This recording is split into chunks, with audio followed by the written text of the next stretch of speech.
Assalamualaikum warahmatullahi wabarakatuh. Alhamdulillahillazi ayyadal mujahidin wal mujahirin. Asyhadu an la ilaha illallah al-malikul haqqul mubin. Wa asyhadu anna sayyidana Muhammadan abduhu wa rasuluhu al-mabasus rahmatan lil alamin. Allahumma salli ala sayyidina Muhammad wa ala ali sayyidina Muhammad.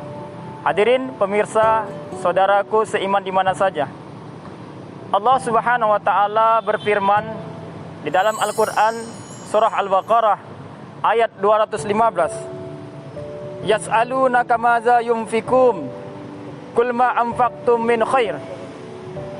Apa-apa saja yang engkau belanjakan, apa saja yang engkau sedekahkan, maka itulah yang baik-baik. Fawil walidain, yaitu bersedekahlah kepada kedua orang tuamu. Hadirin pemirsa yang dimuliakan Allah Subhanahu wa taala. Sedekah juga bukti tanda keimanan seseorang benar. Karena orang yang sedekah itu adalah benar imannya, enggak main-main. Karena itulah dia bersedekah. Kalau dia tidak bersedekah, maka dusta imannya, dusta puasanya, dusta hajinya, dusta zakatnya. Ara'aital ladzi yukazzibu biddin fadzalikal ladzi yad'ul yatim. Oleh karena itu, saudaraku, mari kita perbanyak bersedekah di bulan Sya'ban ini. Terlebih lagi di bulan Ramadan. Nabi Muhammad SAW bersabda, ada dua malaikat yang mendoakan orang yang bersedekah dan orang yang bakhil. Malaikat pertama berdoa, ya Rabb, hancurkan, musnahkan orang yang bakhil terhadap hartanya, yang tidak mau dikeluarkan, tak mau tersedekah, tak mau berinfak. Malaikat satunya lagi berdoa kepada Allah, ya Allah, lancarkan, murahkan, lipat gandakan harta orang yang senang bersedekah. Sahabatku, saudaraku, seiman di mana saya dimuliakan Allah Subhanahu wa taala. Sedekah banyak rupanya, banyak jenisnya. Dan Nabi juga berpesan, sedekah apa yang paling murah? Sedekah tersenyum engkau kepada saudaramu. Tabassumika wajhika li'akhi kasaddaqah. Tapi saudaraku, banyak orang hari ini, kaum muslimin khususnya, mengartikan, memaknakan sedekah senyum ini salah. Kepada suami sendiri, wajahnya cemberut seperti jeruk purut dipijak gajah. Ketika sama suami orang, dia tersenyum cantik dan indah seperti Rani Mukherjee. Ketika suaminya pulang ke rumah, wajahnya cemberut seperti iblis dan dajjal. Oleh karena itu, saudaraku seiman dimuliakan Allah Subhanahu wa taala, mari kita sama-sama bersedekah untuk meyakinkan kebenaran keimanan kita kepada Allah Subhanahu wa taala. Orang yang bersedekah akan suci hatinya, akan bersih hartanya. Orang yang bersedekah, maka akan Allah lipat gandakan hartanya. Semakin banyak orang memberi, maka akan semakin banyak dia menerima.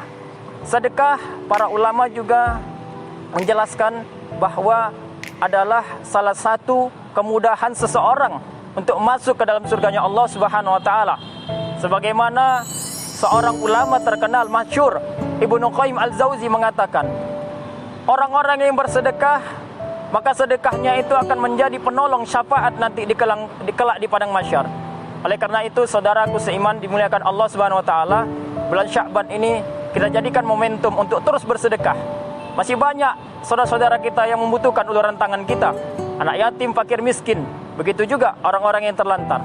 Apalagi hari ini kita diberikan ujian oleh Allah Subhanahu wa taala.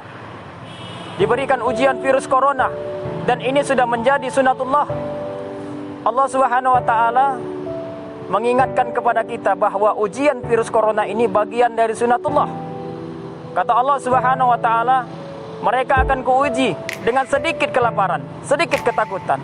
Allah hanya memberi sedikit ketakutan, kita langsung khawatir, ketakutan kemana-mana. Oleh karena itu, saudaraku seiman dimuliakan Allah Subhanahu wa taala, sebagai orang yang beriman kepada Allah, rasa takut itu yakinkan hanya untuk Allah Subhanahu wa taala, bukan makhluknya.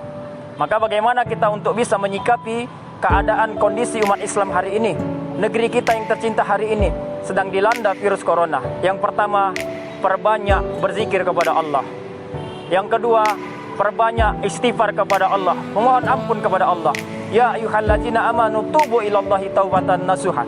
Kalau hari dulu, kalau Ramadan dulu kita banyak dosa, maka ini saatnya kita bertobat kepada Allah. Kalau Ramadan dulu kita kurang bersedekah, maka Ramadan ini saatnya kita untuk bersedekah. Kalau Ramadan dulu kita belum pernah membaca Quran, maka Ramadan ini saatnya lah kita untuk membaca Al-Quran. Ada seorang imam besar, ahli Quran, ahli tahajud, ahli puasa, banyak pahalanya, Masya Allah. Tapi ketika di akhir hayatnya masih menangis, masih meratapi tentang hidupnya, dia takut bertemu sama Allah Subhanahu Wa Taala karena kurang bekal hidupnya. Ada orang bukan imam besar, jadi makmum pun jarang, bukan ahli Quran, bukan ahli sedekah, tapi merasa aman dengan hidupnya. Kalau Ramadan ini belum juga menyentuh hati Anda untuk bertaubat kepada Allah, butuh Ramadan berapa Ramadan lagi agar Anda bisa bertaubat kepada Allah dan juga cinta kepada Rasulullah. Saudaraku seiman dimuliakan Allah Subhanahu Wa Taala, maka jadikan momentum Ramadan ini adalah Ramadan terakhir. Jangan sampai Ramadan ini terbuang sia-sia.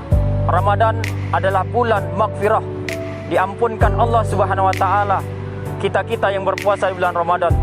Mari sama-sama kita jaga bulan Ramadan ini menjadi Ramadan yang terbaik dan yang terakhir. Tidak ada jaminan kita akan hidup di bulan Ramadan ini. Kita akan dipinang oleh malaikat Israel, dinikahkan dengan kematian, dan akan diceraikan dengan dunia yang terus kita kejar dan terus kita kejar. Mudah-mudahan dengan tausiah yang singkat ini memotivasi kita, memotivasi diri saya yang fakir ini untuk senantiasa bertaubat kepada Allah, mengingat Allah berdiri, duduk dan juga saat berbaring. Wallahu a'lam bishawab. Fastabiqul khairat. Usikum binafsi bitaqallah. Wassalamualaikum warahmatullahi wabarakatuh.